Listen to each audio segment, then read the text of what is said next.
Most people are trying to attract an avoidant the wrong way. Not because they're doing something wrong exactly, but because they're playing a game whose rules they were never given.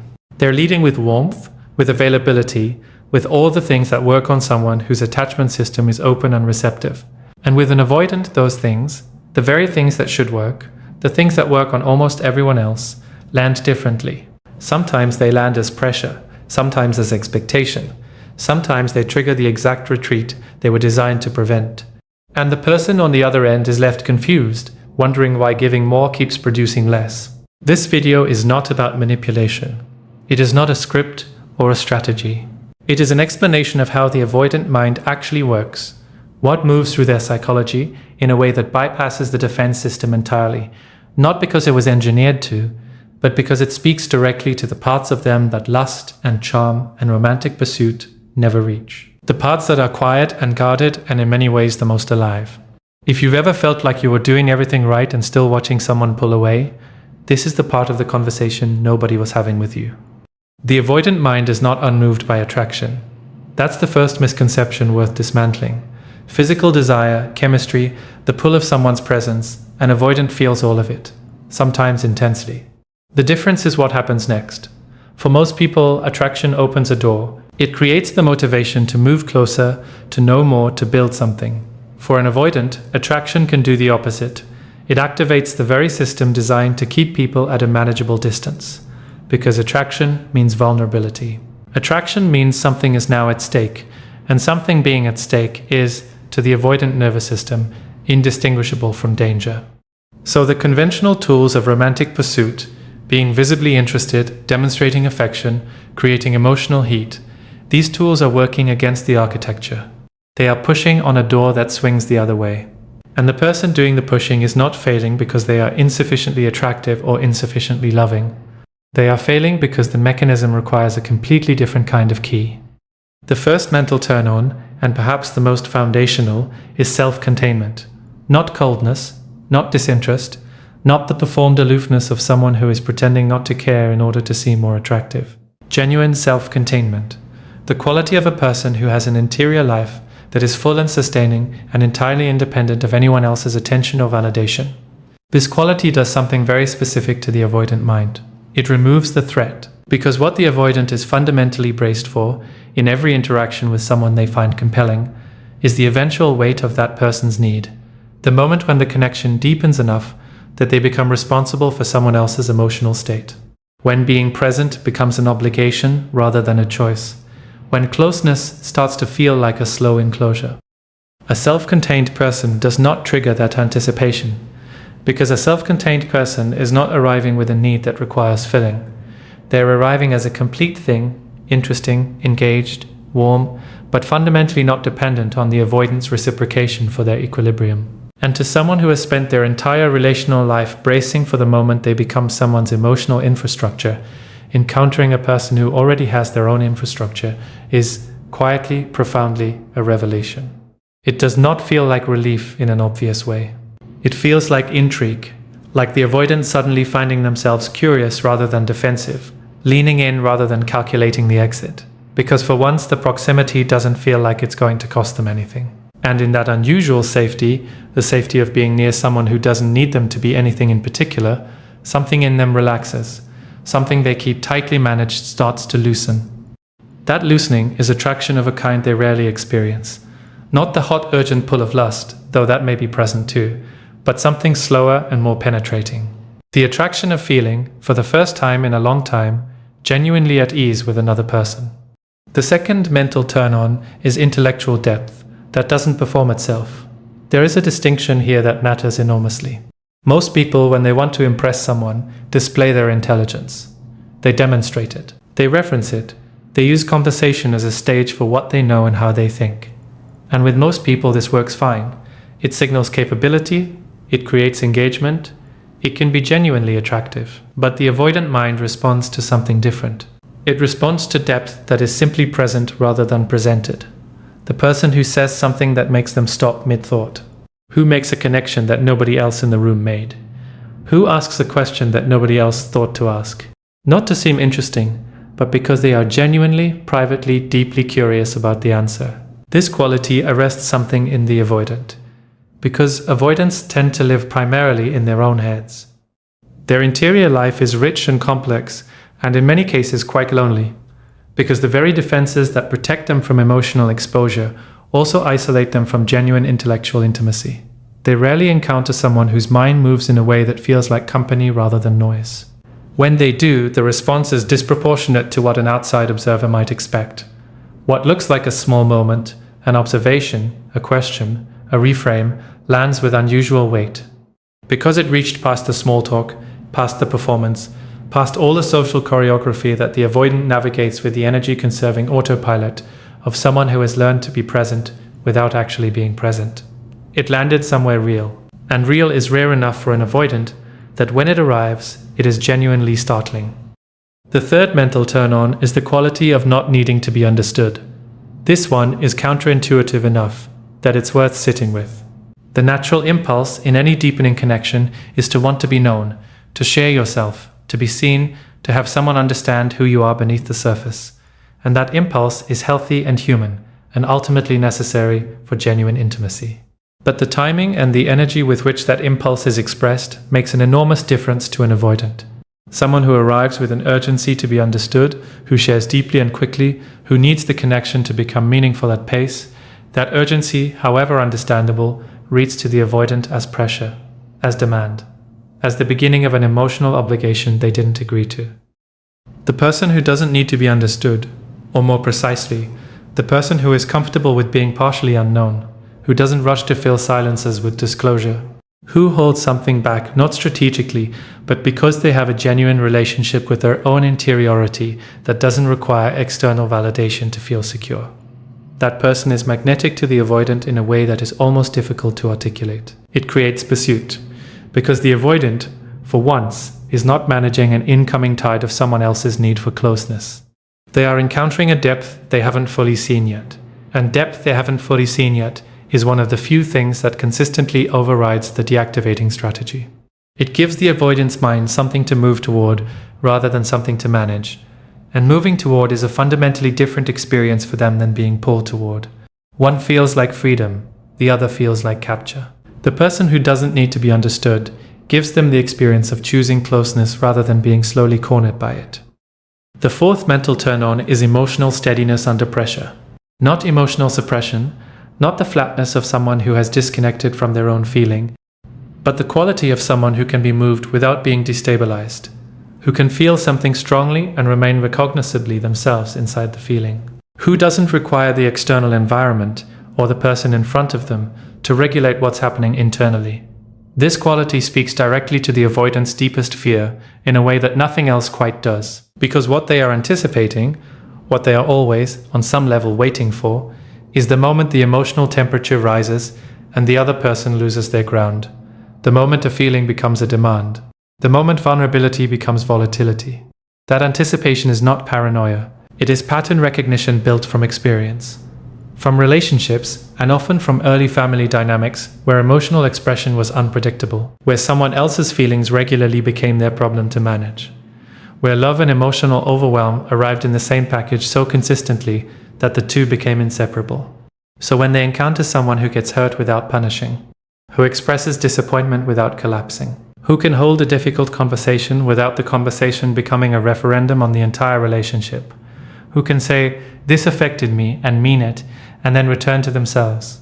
That person represents something the avoidant has rarely experienced as genuinely available. The possibility that emotional intimacy and emotional safety can exist in the same space. That getting close does not necessarily mean getting burned. That realization does not arrive as a thought, it arrives as a felt sense, a gradual, almost suspicious relaxation of something they keep permanently tensed. And in that relaxation, something opens. Not dramatically, the avoidant does not suddenly become a different person. But the vigilance lowers by a degree. The calculation quiets slightly. The part of them that is always assessing how much this is going to cost them finds, in the presence of emotional steadiness, that the math keeps coming out smaller than expected. And smaller than expected for an avoidant is everything. Because their default projection is that closeness will eventually become overwhelming, that the cost will escalate, that the warmth will come with a weight that gradually increases, until it becomes unbearable.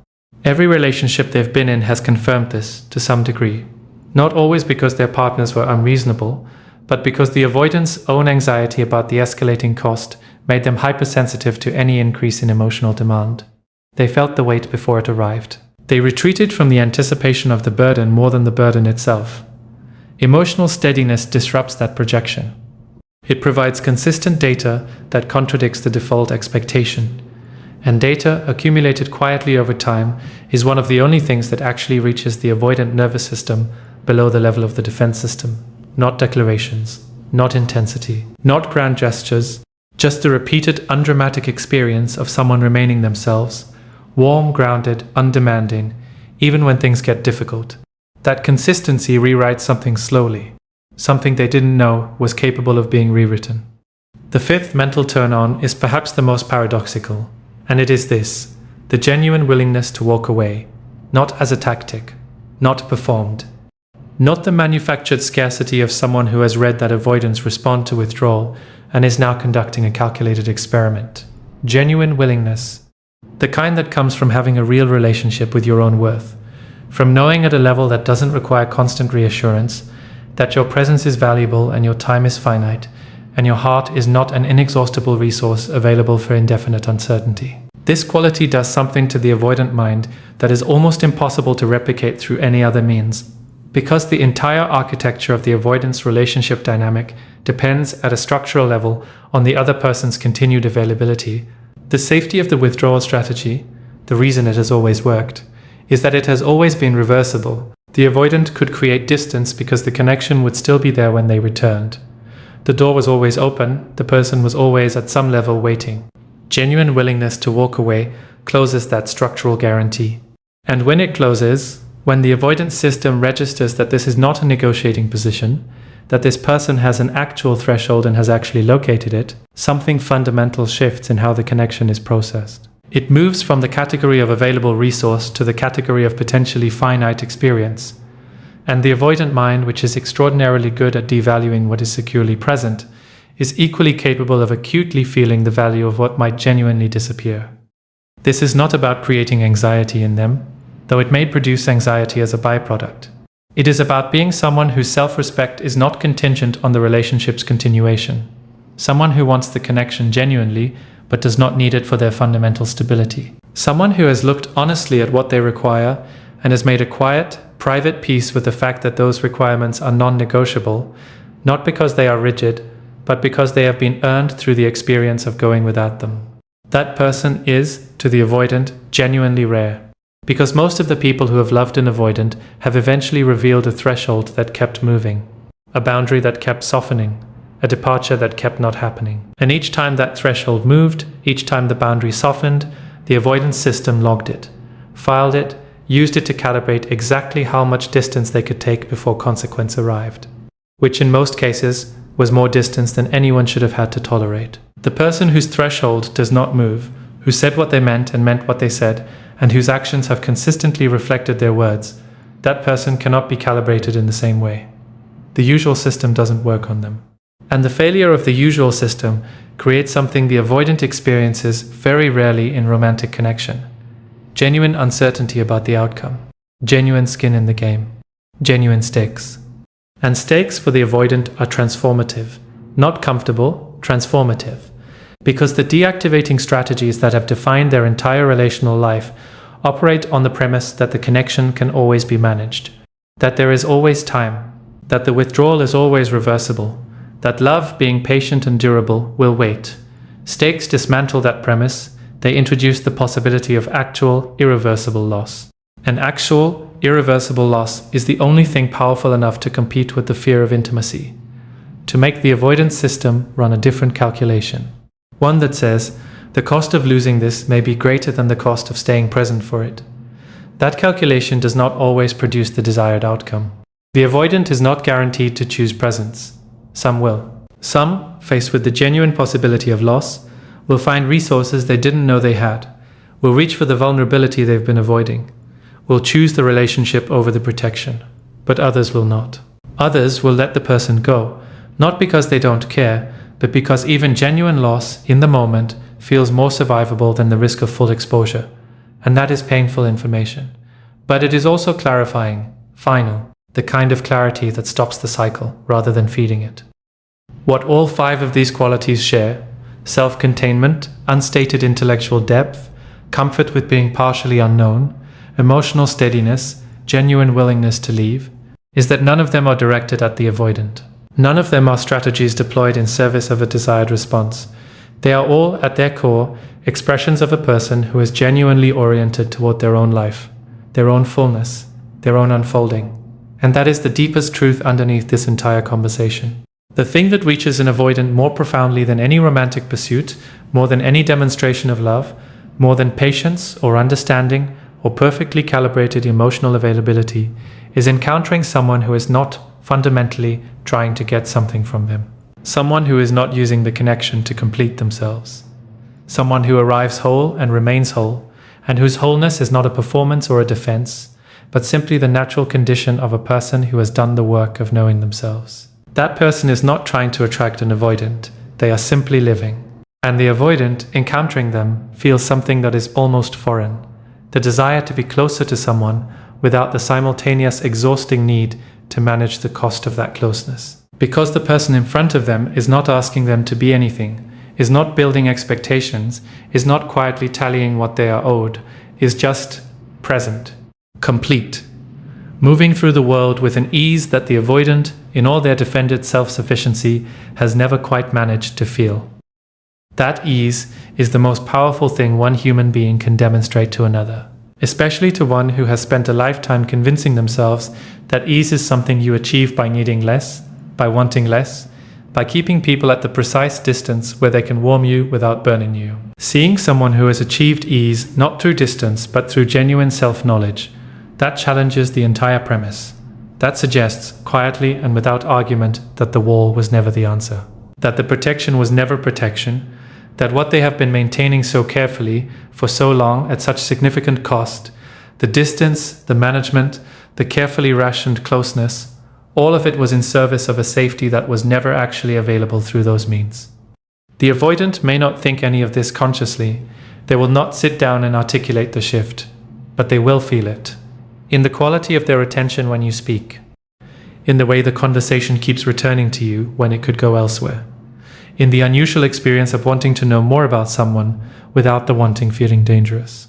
In the small, barely perceptible ways they begin to lean in rather than calibrate the exit, those small things matter. They are not nothing, they are the avoidance nervous system doing something it almost never does, updating, revising the projection, remaining present in the face of something it would usually manage into a safer distance. You did not make that happen by pursuing. You made it happen by being so fully, so unapologetically, so quietly yourself that their usual strategies had nothing to grip. The surface they were designed to push against simply wasn't there, and in its absence, something they have been protecting themselves from their entire relational life arrived anyway, not as a threat, not as an enclosure, but as an invitation. Whether they accept it is theirs to decide, but the invitation itself, the one extended not through effort or strategy, but through the simple radical act of being whole, that is entirely, permanently, irrevocably yours. There is something that happens after you understand all of this, after the 5 qualities have been named and examined and felt in whatever way they landed for you. There is a moment where the understanding turns back on itself and asks a question that is more uncomfortable than anything covered so far. And the question is, do you actually have these qualities? Not as a criticism, as a genuine inquiry, because everything described in this conversation, the self-containment, the unstated depth, the comfort with being unknown, the emotional steadiness, the willingness to walk away, those are not traits you either have or don't have. They are states of being that are developed, earned, built slowly through a specific kind of inner work that most people are never directly invited to do, and the invitation is here now. Because here is the uncomfortable truth that sits underneath the entire premise of this video. The reason these qualities affect an avoidant so profoundly is not actually about the avoidant. It is about what those qualities represent in a person who has genuinely developed them. They represent someone who has moved through their own pain consciously, who has examined their own patterns with honesty, who has located the places where their self-worth was externally dependent, and done the slow, unglamorous work of building it from the inside instead. The avoidant responds to these qualities not because they are tactics that happen to work on their psychology, but because genuine wholeness is recognizable. It has a quality that cannot be faked. A gravity that is felt rather than seen. And it draws people toward it not through strategy, but through the simple, ancient magnetism of one integrated human being in the presence of another. So the real question this video has been building toward, the one underneath the framing of what attracts an avoidant, is this. Who are you becoming? Not for them, not in service of any particular outcome with any particular person. But as the central project of your own life, what is the quality of your relationship with yourself right now? How well do you know your own interior? How honest have you been about the places where you are still seeking outside yourself for things that can only be built within? Those questions are not comfortable. They are not meant to be. Comfort at this stage of the conversation would be a disservice. Because you came here with a real question, consciously or not, and the real question was never just about how to reach an avoidant. It was about why connection has felt so difficult. Why the people you find yourself most drawn to tend to be the ones whose availability is most uncertain. Why the relationships that feel most alive also tend to be the ones that cost the most. Why you know what you know and still feel what you feel. That gap between the knowing and the feeling is where the actual work lives. And it is deeply personal work, specific to your history, your wiring, your particular constellation of early experiences and the adaptations they produced. Nobody can do it for you. No video, no framework, no perfectly articulated understanding of attachment theory can reach into that gap and close it. Only you can close it. Only you, turning toward yourself with the same quality of attention and patience and genuine curiosity you have been extending toward people who were not always extending it back. Let's talk about self-containment more specifically, because it is the first and most foundational of the 5 qualities, and also the one most likely to be misunderstood as emotional withholding. Self-containment is not about suppressing what you feel. It is not about performing independence. It is not the cold, defended self-sufficiency of someone who has decided that needing people is weakness. That version is not self-containment. That version is its own flavor of avoidance, the wound wearing a different costume. Genuine self-containment is the product of having a rich, sustaining, honest relationship with your own inner life, of knowing what you feel as you feel it, of having enough internal spaciousness that a feeling can move through you without immediately needing to be expressed, resolved, or handed to someone else to manage. It is the capacity to sit with your own experience, including the uncomfortable parts, without immediately reaching for distraction or reassurance or the regulating presence of another person. That capacity is built through practice, through the repeated, unglamorous choice to stay with yourself when the pull towards distraction is strongest, through learning to be genuinely curious about your own emotional experience rather than frightened of it or impatient with it, through developing what might be called an internal witness, a part of you that can observe what you're experiencing with compassion and interest rather than judgment or urgency. When that witness is present and stable, you stop leaking, not in a cold way, in a grounded way. You stop needing every interaction to carry more emotional weight than it can bear. You stop arriving at connections with the invisible freight of everything you haven't processed. And other people, including avoidants, but really everyone, feel that. They feel the difference between someone who is present and someone who is hungry. And presence, real presence, is one of the most quietly compelling things one human being can offer another. The intellectual depth that doesn't perform itself, the second quality, is also something that develops through a specific internal orientation. It develops when you stop consuming ideas in order to have them and start consuming them because the ideas genuinely matter to you. When your curiosity stops being social and starts being private. When you read things that nobody will know you read, think about things that have no practical application, follow threads of interest not because they make you more interesting but because the following itself is satisfying. That shift from performed curiosity to private curiosity changes the quality of your presence in conversation in ways that are subtle and profound. You stop trying to land impressions and start genuinely listening. You stop waiting for your turn to speak and start being actually changed by what the other person says. You ask questions not to demonstrate engagement, but because you want to know. And that quality of being someone who actually wants to know is rarer than it should be, and more magnetic than almost any other conversational attribute. For the avoidant specifically, it provides something they rarely receive. The experience of being genuinely heard rather than strategically attended to. Of someone's interest landing not as pressure but as invitation. Of a conversation that goes somewhere neither person planned because both people were actually present for it.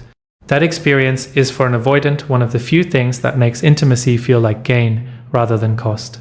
The comfort with being partially unknown, the third quality, requires a specific kind of internal security that is worth examining carefully. Because most people's discomfort with being unknown is not really about the other person. It is about their own relationship with uncertainty. The urgency to be understood is often, underneath its surface, an urgency for confirmation, a need to know that what they've revealed has been received well, that the disclosure was worth the risk, that the vulnerability did not result in rejection. That need is not shameful, it is the product of experiences where being known did result in rejection, where vulnerability was met with something other than care, where the risk of showing yourself did not pay off in the way it was supposed to. And so the urgency to be understood became a way of managing that old anxiety. If I can just get them to know me quickly enough, completely enough, I can know whether it's safe before the uncertainty becomes unbearable. But the urgency itself communicates the anxiety. And the anxiety, to an avoidant, reads as need, as incoming weight, as the beginning of an emotional obligation. So the healing move, the one that produces genuine comfort with being partially unknown, is not learning to suppress the urgency. It is addressing the underlying anxiety directly.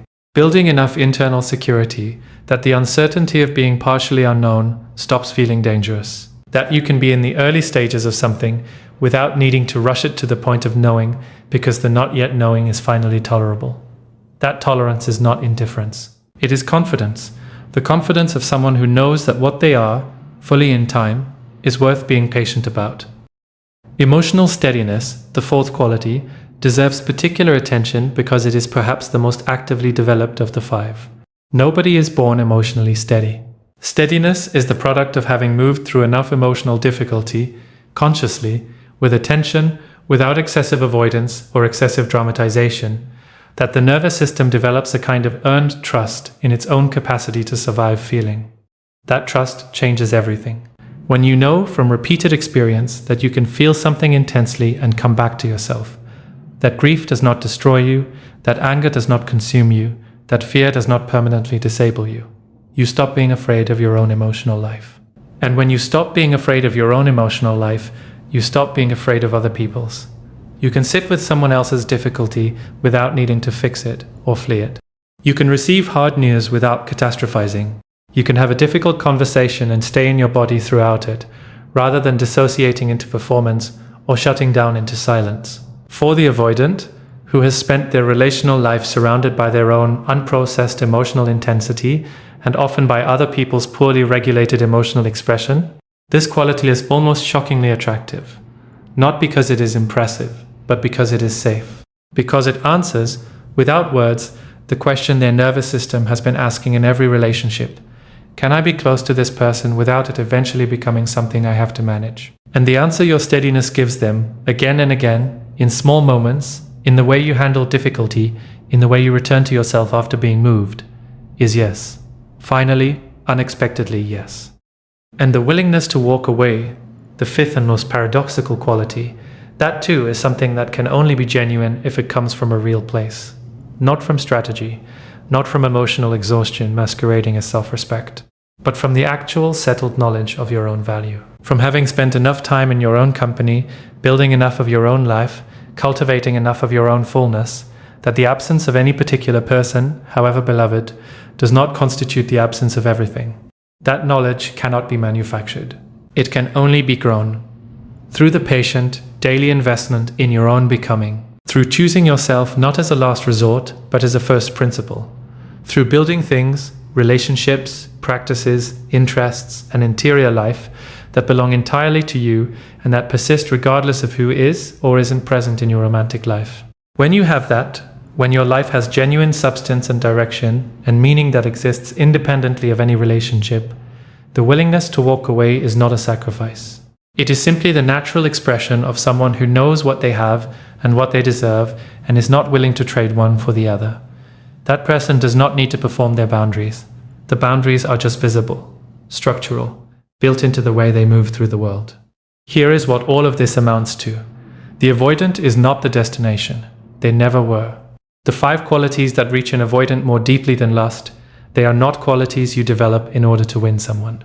They are qualities you develop in order to become someone whose life is full enough, grounded enough, honest enough, that whoever they choose to love receives not their neediness or their performance or their carefully managed presentation, but their actual self, whole and unafraid and genuinely freely given. That is the real turn-on, not just for the avoidant, for anyone capable of recognizing depth when they encounter it. For anyone whose own inner life is rich enough to appreciate being met by an equal rather than managed by a mirror. You are not trying to unlock someone else. You are trying to become yourself fully enough that the right people, the ones with the capacity to meet you, can actually find you, can actually see you, can actually stay.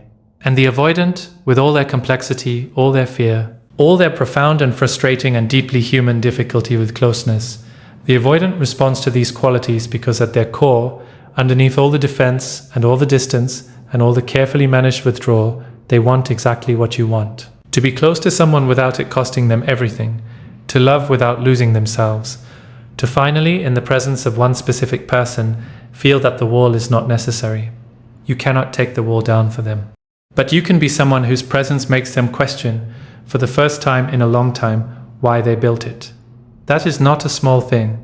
That is not nothing. That is, in its own quiet and extraordinary way, everything.